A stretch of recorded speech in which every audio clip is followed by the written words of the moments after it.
This looks like ChatGPT, but it's connected to the FMOps endpoints, a demo endpoint that we've created, and it's administrated here.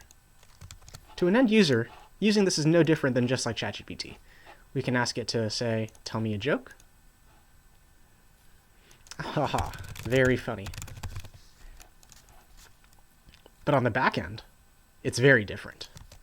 Since we have this endpoint on our platform, we've instrumented it, so all the traffic that's going through it can be visualized on this APM dashboard here. Let's refresh it to the last 5 minutes, and we'll notice, I'm glad you like it. Do you want to hear another one? Why did the Scarecrow win an award? Because he was outstanding in his field. So this chat is now fully visible, and we can do things with the traffic. For example, if you were interested in reducing costs, you might enable a semantic cache, which caches similar requests and replays them rather than fetching from the upstream. So the first request, tell me a joke, will go hit the upstream. But the second request, tell me joke, exclamation point, similar but not identical, is still results in a cache hit. And did you see how fast that was when it came back? That's because we didn't go to OpenAI, it fetched from cache.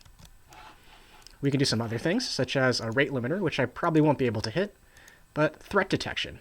Let's enable that. And I have a very common jailbreak prompt called do anything now, Dan. When you run this, we'll notice that back on the endpoint, we go to alerts. We now have a new alert about this potentially malicious input. In addition to detecting threats, we can also apply our own custom data loss prevention policies. So we have a catalog of built-in policies, but for this demo, let's take a look at external integration with Git Guardian, which protects against secret leakage. So I'll apply this policy to this endpoint, and we'll now take a look at this chat here, which has a RSA private key that probably shouldn't be sent to OpenAI, but maybe someone did. When this is sent, and there it is. The Git Guardian has picked up that a private key was leaked.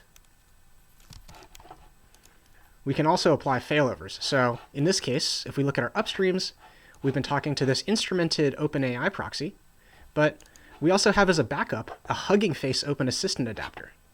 What happens if our API key expires, or if some developer fat fingers it and accidentally types completion instead of completions? Well, since this is no longer a valid upstream, we would hope that we would be able to fail over to our backup. So does that actually work? Let's take a look.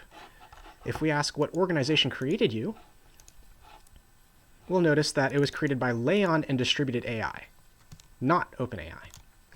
If later OpenAI comes back online, such as we fix the configuration here, and we rerun this, then all of a sudden, it was created by OpenAI again. So this allows us to transparently fail over across language models. And notice here, this is a Hugging Face language model. Foundation, model, operations. Sign up now at fmops.ai. Sign up now.